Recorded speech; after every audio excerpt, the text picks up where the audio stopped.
Once again, happy evening. Welcome to OET, Edu Skills, OET made easy. Our mission is to make you fall in love with OET, the whole learning process. If you're watching this on YouTube, kindly consider subscribing the channel. Give us a thumbs up if you like our work. And please do share the video to others so that we reach out to many more, especially those who are financially struggling to crack OET. Today, we are still going to look into the purpose of Jake Thompson's case notes.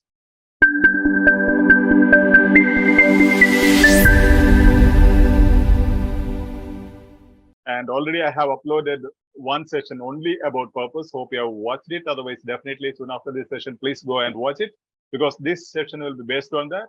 And most of you have been admitted here with some criteria, and a couple of newcomers are there whom I have given an exception. But you may not get all the things here because it's an continuation of the previous session, which day one, writing day one, steps 1 to 4. This will be just on purpose. So you'll have to watch those that particular video where we have spoken about steps 1 to 4. Then you will get a clear idea about this one. And all the links, including the Telegram link and all the links for all the previous sessions are given below in the description. Please make note of that and you can definitely use them for your studies. Let me share my screen. Okay. OET 2.0 Occupational English Test, subtest writing. And today we are looking into writing purpose, the key skills to write the purpose. And I'm going to give you a different idea than what I gave you in the previous session. You have to just ask 4 questions. I'm not going into the details of the case note because you have worked out. It is presumed that you attended my previous session or you have watched the video. So you know the case note, Jake Thompson. And you have to ask 4 questions and answer. And that is a perfect purpose that you can write. So first one, who needs assistance?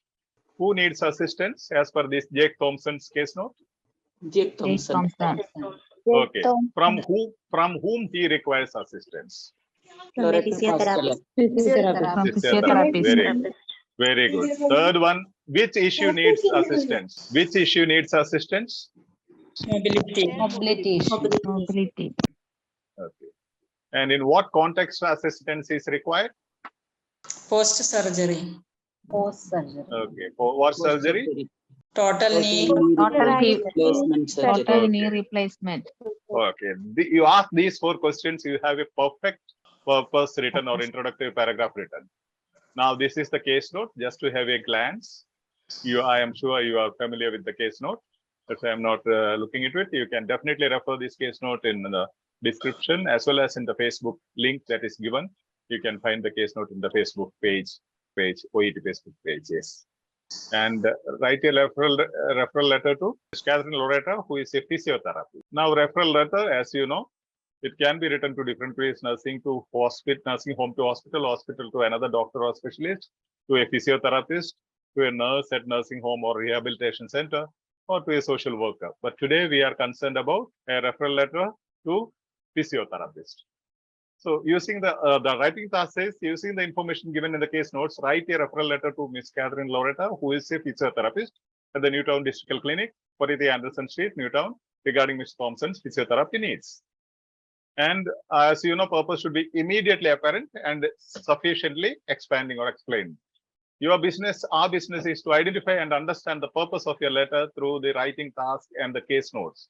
And the whole case note, as you read in the first 5 golden minutes, you have to identify and understand the purpose and show it in your letter, creating an introductory sentence and using the right verbs. I said creating an introductory sentence. That doesn't mean one sentence, but definitely one sentence is the best one. You can go even to 2 sentences or 3, but never more than 3 sentences in your introductory paragraph. But always I recommend to have a beautiful 1-sentence introduction. And purpose, as you know now, this is what is given in the case note: needs acute comprehensive rehabilitation, right? A referral letter that we have seen. Who needs assistance? As you said, Mr. Thompson requires assistance. This is what I want you to take a case note. As I told you in the previous session, just write down these things, these questions. I have sent you various questions. You can answer those questions on each case note, whatever the case note details are. But those questions which I have sent you, I think around 13 or 14 questions, along with these 4 questions are very important. From whom he requires assistance? Mr. Thompson requires assistance from the physiotherapist. Don't write the purpose in the very outset, but in beginners especially, write down these questions, answer these questions. You can write on the free space gaps in the case note itself or in your book, notebook, wherever you want to. Which issue needs assistance? Mr. Thompson requires assistance for his ongoing difficulties with mobility. That you have clearly answered, but see that you write the full sentences in the initial stages. Don't just write a phrase. Write in full sentences. And I'll be showing today the steps you have to follow those steps for a real competency in the beginning stages. In what context assistance is required? Mr. Thompson requires assistance following recent surgery. The context is the following recent surgery. You can write a recent surgery or you can write a total knee replacement surgery. Anything is okay. There are different options. So it's up to you. So purpose introductory paragraph. Mr. Thompson requires assistance. Mr. Thompson requires assistance from the physiotherapist. Mr. Thompson requires assistance for his ongoing difficulties with mobility. Now, Mr. Thompson requires assistance following recent surgery. Now, who requires? Mr. Thompson. Whose assistance? When you speak, when you are writing to someone, you need not write physiotherapist assistance, right? You are telling him directly. So you have to say your assistance. And for what? For his ongoing difficulties with mobility. With all the keywords we have found out, that was a big issue, problem that needs to be attended by the physiotherapist, and context following recent surgery. So these 4 answers to all those 4 questions are answered here, and I am just combining them with one additional word maybe to create the purpose. Mr. Thompson requires your professional assistance for his ongoing difficulties with mobility following recent surgery. Okay, so this is the purpose or the introductory para that I have created. But always I tell you, flexibility is the key idea. Never ever take these things as a template. Mr. Thompson requires the same thing. Mr. Thompson requires your assistance for his ongoing difficulties mobility following recent surgery. So Mr. Thompson requires, is added, your professional assistance. I have added instead of assistant, professional assistance. That's why I have not given this source. When I'm addressing to physiotherapist, he needs physiotherapy assistance for his ongoing difficulties with mobility following recent surgery. This is A plus purpose or introductory paragraph. I'll also show you some other examples. This is what you want to write.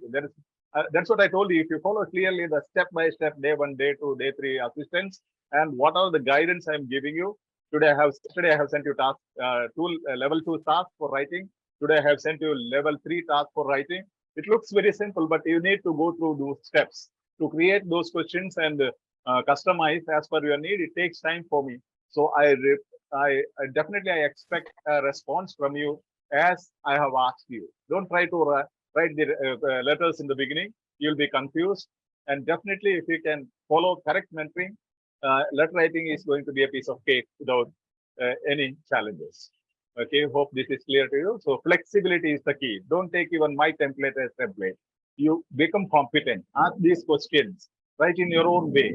And if you can just watch my previous session uploaded video, writing introductory paragraph, I have given several templates, in the sense several models of writing the same introductory paragraph to different people and different types of letters. And please do watch those videos and comment on the comment space so that I understand where you got it. So introduction purpose, referral letter. The pattern should be something like he or she requires at your service after his discharge today, tomorrow. This is another way of writing, including discharge today or tomorrow. So each purpose paragraph, introductory paragraph decides how the next paragraphs will be. So whatever you have not added here will be in the very next paragraph. So to a physiotherapist from a hospital, so you can even write this way. This is another thing. I'm writing to refer Mr. Thompson, who is currently recovering after. It's always better to use after than from, but both are okay. There can be, you can say recovering from a total knee replacement surgery, but after is the better expression. From after a total knee replacement surgery, full stop. He requires further assistance for his ongoing difficulties with mobility at your service, comma, after his discharge today or tomorrow. Whatever you want to, as per the case note. So this another way of writing. You can compare now, but then this could be somewhere around. It can never go above 450. But then the other one, which I have given you, can definitely go above 50. Sorry. So the full name, first name or surname is the question here. Surname is sufficient here because in the ray line you have above you have written the full name. So don't discuss those things. It's very clear. You need to refer only surname in the second instance. Only in the first instance in the letter you have to refer the full name. And if it is below 17 years, you can use the first name instead of surname.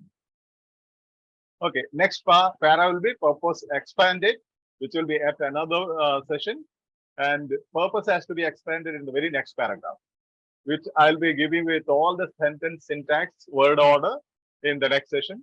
And the next para will be, upcoming para will be what happened during hospitalization. And another upcoming para will be how is his condition now. And the last para is about request for assistance, request assistance.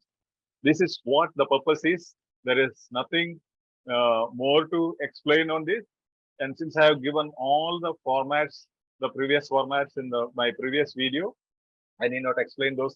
And in the upcoming session, once you give a feedback for this and you are perfect on that, I don't want to confuse that way. Otherwise, all my PPTs are ready for even the next paragraph. So I have kept it aside below there because it's a bit hectic to go to the body paragraph. It takes time. If you need 500, you need to construct a beautiful, complex, compound, complex sentence. Okay. I'll show you how to construct a sentence. It's simple sentence, how to construct a compound sentence and compound complex sentence and complex sentence.